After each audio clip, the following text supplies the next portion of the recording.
Secara astronomis Gua Selomangleng terletak pada 67 derajat 39 BT dan 20 derajat 27 LS dengan ketinggian 92,79 dari permukaan laut. Dan secara astronomis Gua Selomangleng Kediri terletak di bagian barat sungai yang berada di kaki Gunung Klotok, yaitu tepatnya di Desa Pojok Boro, Kecamatan Mojoroto, Kota Kediri. Gua Selomangleng Kediri terletak 5 km ke arah barat laut dari Kota Kediri. Gua Selomangleng terletak pada sebuah bukit di lereng Gunung Klotok.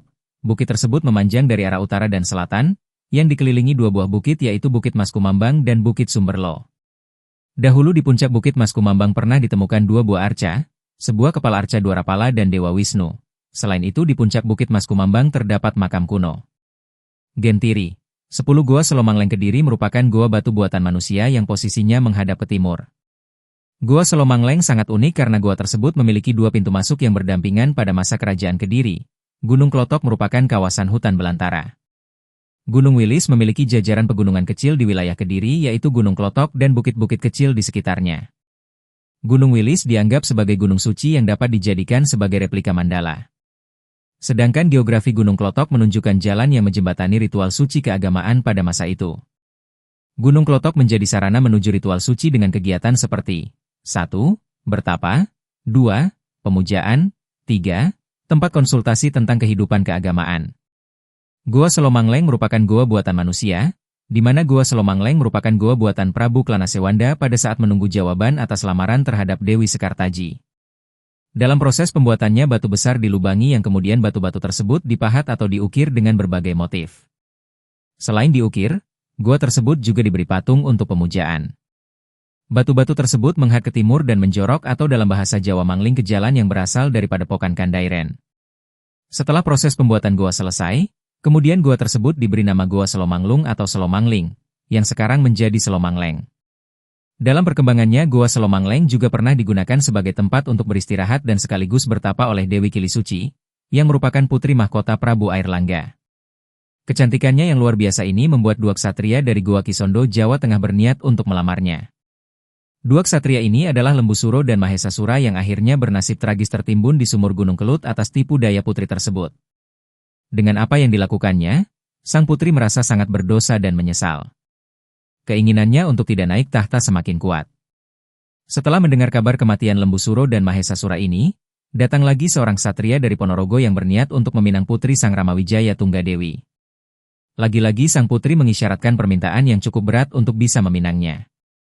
Sang putri meminta satu hewan dengan dua kepala dan diiringi 7 kuda kembar. Nampaknya sang ksatria ini bisa mewujudkan permintaan itu. Dipenuhilah keinginan sang putri. Melihat hal ini, sang putri kembali menyusun siasat agar pinangan ini gagal. Rombongan ksatria ini dihadang di tengah hutan, dirampok dan dibunuh dengan cara dipenggal. Konon kisah ini menjadi awal munculnya Reok Ponorogo. Gua Selomangleng mulai digunakan bertapa Dewi Kilisuci, yaitu setelah selesai mempertemukan kedua mempelai. Kemudian Dewi Kilisuci dipersilahkan untuk istirahat di Kadiri. Dan akhirnya Dewi Kilisuci melakukan tapa brata di Gua Selomangleng. Gua Selomangleng adalah warisan tak ternilai yang perlu kita jaga. Kemungkinan di Indonesia bahkan dunia, situs yang memiliki struktur lengkap SBG Widya Mandala hanya satu-satunya, yakni kawasan situs Dewi Kilisuci, Selomangleng. Makna dari susunan struktur situs Dewi Kilisuci, kawasan Selomangleng, sama dengan Candi Borobudur. Perbedaan kedua situs ini hanya terletak pada arsitektur. Adanya pembagian 3 struktur di situs Dewi Kilisuci, yaitu Gua Selomangleng, Gua Selobale, dan Gua Padedean, menunjukkan makna yang sama dengan susunan Candi Borobudur, yaitu Kamadhatu, Rupadhatu, dan Arupadhatu. Gua Selomangleng adalah Kamadhatu. Di situ terdapat relief Garudia memegang ular. Di balik kisah pertarungan antara ular naga dengan Garuda merupakan simbol keabadian antara nilai kebaikan dan kebatilan. Gua Selobale adalah Rupadhatu. Di situ terdapat relief Arjuna Wiwaha, menggambarkan proses perjalanan manusia dalam mencapai pencerahan spiritual namun masih terikat bentuk dan rupa.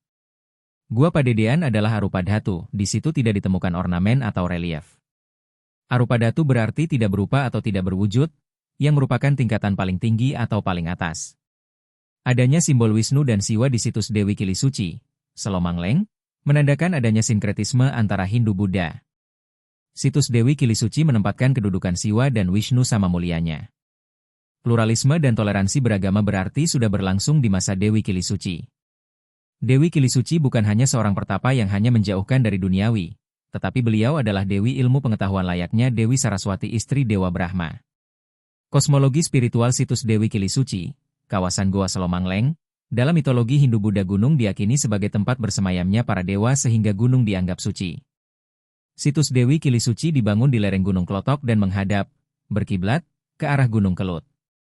Peninggalan candi dan tempat-tempat suci yang dibangun semasa kerajaan di Jawa selalu menghadap ke arah gunung. Konsep ini dinamakan mandala. Secara astronomis Goa Selomangleng Kediri terletak di bagian barat sungai yang berada di kaki Gunung Klotok yaitu tepatnya di Desa Pojokboro, Kecamatan Mojoroto, Kota Kediri. Goa Selomangleng Kediri terletak 5 km ke arah barat laut dari Kota Kediri. Goa Selomangleng terletak pada sebuah bukit di lereng Gunung Klotok. Bukit tersebut memanjang dari arah utara dan selatan, yang dikelilingi dua buah bukit yaitu Bukit Mas Kumambang dan Bukit Sumberlo. Dahulu di puncak Bukit Mas Kumambang pernah ditemukan dua buah arca, sebuah kepala arca Dwarapala dan Dewa Wisnu.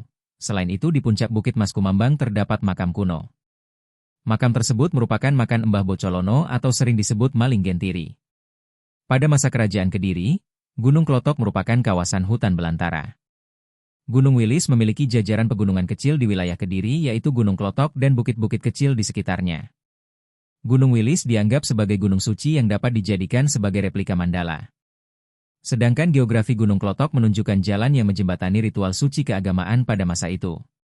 Gunung Klotok menjadi sarana menuju ritual suci dengan kegiatan seperti 1. Bertapa 2. Pemujaan 3. Tempat konsultasi tentang kehidupan keagamaan. Goa Selomangleng merupakan goa buatan manusia, di mana Goa Selomangleng merupakan goa buatan Prabu Klanasewanda pada saat menunggu jawaban atas lamaran terhadap Dewi Sekartaji. Dalam proses pembuatannya batu besar dilubangi yang kemudian batu-batu tersebut dipahat atau diukir dengan berbagai motif. Selain diukir, goa tersebut juga diberi patung untuk pemujaan. Batu-batu tersebut menghadap ke timur dan menjorok atau dalam bahasa Jawa mangling ke jalan yang berasal dari Padepokan Kandairen.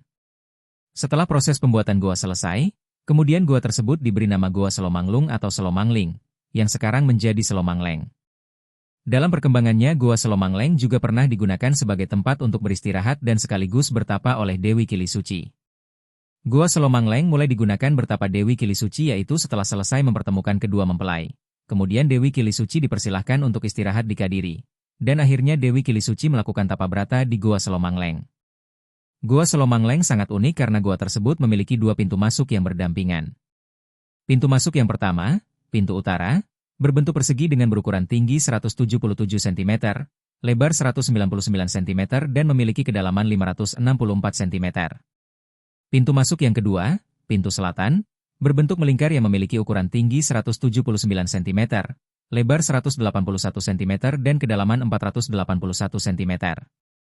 Goa Selomangleng memiliki dua ruang besar yang mana ruang satu berada di selatan dan ruang dua berada di utara. Di antara dua ruang tersebut terdapat pintu penghubung yang berbentuk melingkar dengan diameter 143 cm. Di sekitar pintu penghubung tersebut terdapat hiasan berbentuk belah ketupat yang di dalamnya ada hiasan ikal. Di ruang satu terdapat dua lantai yaitu lantai depan dan lantai belakang. Di ruang depan terdapat dua buah relung yang mana di bagian atas relung terdapat hiasan kepala naga yang menjorok ke depan dan terdapat mahkota seperti keranda mahkota serta memiliki tanduk yang melingkar. Sedangkan di tengah-tengah lantai belakang terdapat lapik yang bentuknya 4 persegi panjang di mana sisi-sisinya terdapat hiasan ikal yang berbentuk segitiga tumpul dan di atas lapik terdapat lingkaran kecil yang berbentuk padma. Pada tengah-tengah lantai belakang juga terdapat stela dengan relief arca dalam posisi sikap duduk yogasana. Stela juga dipenuhi hiasan berbentuk ikal. Sedangkan dari sisi utara arca sampai ke pintu penghubung antara ruang 1 dan 2 terdapat relief berbentuk pinggiran awan, tokok manusia, pepohonan dan miniatur rumah. Selain itu di dinding sisi selatan ke arah timur terdapat relief hiasan lebih banyak dengan lukisan pemandangan alam dan juga pembatas adegan. Pada ruang kedua di bagian atas pintunya terdapat hiasan tumpal dengan hiasan ikal-ikal sulur. Sedangkan di dinding sebelah barat terdapat seperti balai-balai sepanjang ruangan. Pada setiap ruangan memiliki ruang dalam. Ruang dalam yang pertama berada di sebelah selatan ruang 1 dengan kedudukan lebih tinggi daripada ruang 1. Pintu ruang dalam pertama berbentuk melengkung dan di dinding sebelah selatan bagian atas terdapat relief seperti Buddha dengan posisi sikap duduk yogasana, sikap tangan dhyana mudra dan memakai selempang di dada. Rambut diurai ke belakang dan bagian atas melingkar kecil terdapat bentuk sanggul, serta dikelilingi hiasan awan yang ada di dalam garing lengkung. Pintu ruang dalam berbentuk segi empat, yang mana di sebelah kiri dan kanan pintu terdapat hiasan-hiasan seperti pilar dan di atas pintu luar ruang kedua terdapat hiasan berbentuk kala yang memiliki ciri utama berdagu dan sebelah kanan kirinya terdapat tangan dengan jari-jari sedang menggenggam. Di dalam ruang dalam kedua di dinding sebelah utara terdapat sebuah lapik yang sisi depannya terdapat ceruk untuk tempat wadah kemenyan dan dupa. Sedangkan di kanan kiri lapik terdapat relung dengan padmasan arca berbentuk bulat dan permukaannya terdapat garis melingkar. Selain itu di dinding ruangan terdapat pahatan stela di sudut bagian bawah sebelah kiri kanan stela stiliran Makara. Fungsi Goa Selomang Leng Kediri belum dapat diketahui secara pasti. Namun jika dilihat dari deskripsi Goa Selomang Leng di atas tampaknya Goa Selomang Leng merupakan salah satu goa buatan manusia yang digunakan sebagai tempat pertapaan dan pemujaan. Hal ini mengingat bahwa di dalam gua terdapat berbagai relief dan tempat untuk meletakkan dupa. Untuk mendukung bahwa Goa Selomang Leng Kediri dulunya merupakan tempat pertapaan dan pemujaan, ada beberapa pendapat para ahli tentang goa tersebut. Menurut N.J. Krom, bahwa Goa Selomang Leng merupakan peninggalan pada masa Sri Airlangga. Hal ini bisa dilihat dari huruf-huruf yang terdapat di dinding goa karang. Selain itu, Goa Selomang Leng Kediri beraliran Buddhisme, karena pada Goa Selomang Leng terdapat relief yang menggambarkan penghormatan kepada Buddha. Sedangkan menurut W.P. Stutterheim, bahwa Goa Selomang Leng Kediri berasal dari masa yang tidak jauh setelah pembangunan Jalatunda, dan jika dilihat dari huruf-huruf yang terdapat pada dinding luar gua hampir sama dengan huruf-huruf dalam naskah pos sarang.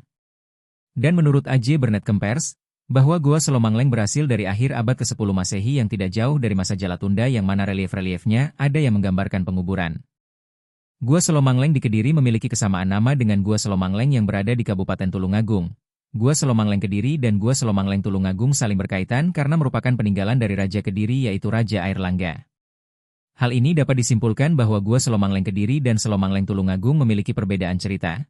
Gua Selomang Leng Kediri mengkisahkan salah seorang biksu wanita yang meninggalkan tahta dan memilih untuk bertapa yaitu Dewi Kilisuci. Sedangkan Gua Selomang Leng Tulungagung mengkisahkan tentang kisah Arjuna Wiwaha yang juga seorang biksu dan menjadikan gua tersebut sebagai tempat betapa, tetapi antara kedua gua tersebut saling berkaitan karena sama-sama peninggalan dari Raja Airlangga yang merupakan ayahanda Dewi Kilisuci. Gua Selomang Leng diyakini oleh masyarakat sebagai tempat pertapaan Dewi Kilisuci. Beliau adalah seorang leluhur dari umat agama Hindu. Sejatinya nama asli Dewi Kilisuci yaitu Sang Ramawijaya Tunggadewi. Beliau adalah putri dari Raja Airlangga penguasa kerajaan Kahuripan dengan istrinya yang bernama Ratu Dharmawangsa Teguh. Raden Ayu Sang Ramawijaya Tunggadewi sebagai pewaris tahta kerajaan Kahuripan di Tanah Kediri. Tetapi beliau menolak dan lebih memilih hidup sebagai pertapa yang meninggalkan gemerlapnya dunia dan menjadikan Gua Selomang Leng sebagai tempat bertapanya. Sang Ramawijaya Tunggadewi mempunyai alasan yang penting. Mengapa beliau tidak menerima tahta dari ayahnya? Alasan tersebut yaitu dikarenakan beliau tidak bisa menstruasi. Hal itu dapat menyebabkan beliau tidak akan memiliki keturunan. Beliau sadar bahwa menjadi penerus tahta harus bisa memiliki keturunan sebagai penerus tahta selanjutnya. Sehingga tahta tersebut diwariskan kepada putra para selir dari Raja Airlangga. Menurut sesepuh Jawa Sang Ramawijaya Tunggadewi adalah sosok wanita yang suci, maka beliau mendapatkan julukan Dewi Kilisuci. Beliau mempunyai pengaruh yang besar terhadap masyarakat Kediri, karena Dewi Kilisuci lah yang menyebabkan adanya guyup rukun antara umat Hindu dan Buddha. Hal tersebut menjadikan masyarakat Kediri bisa hidup rukun meskipun masyarakat memiliki keyakinan yang berbeda. Gua Selomang Leng dikenal sebagai tempat yang masih kental akan hal-hal yang mistis, karena masyarakat percaya bahwa Gua Selomang Leng itu juga dihuni oleh makhluk-makhluk gaib yang tidak kasat mata. Sampai saat ini cerita legenda Gua Selomang Leng masih tetap berkembang tetapi masih belum ada bukti fisik atas kebenarannya.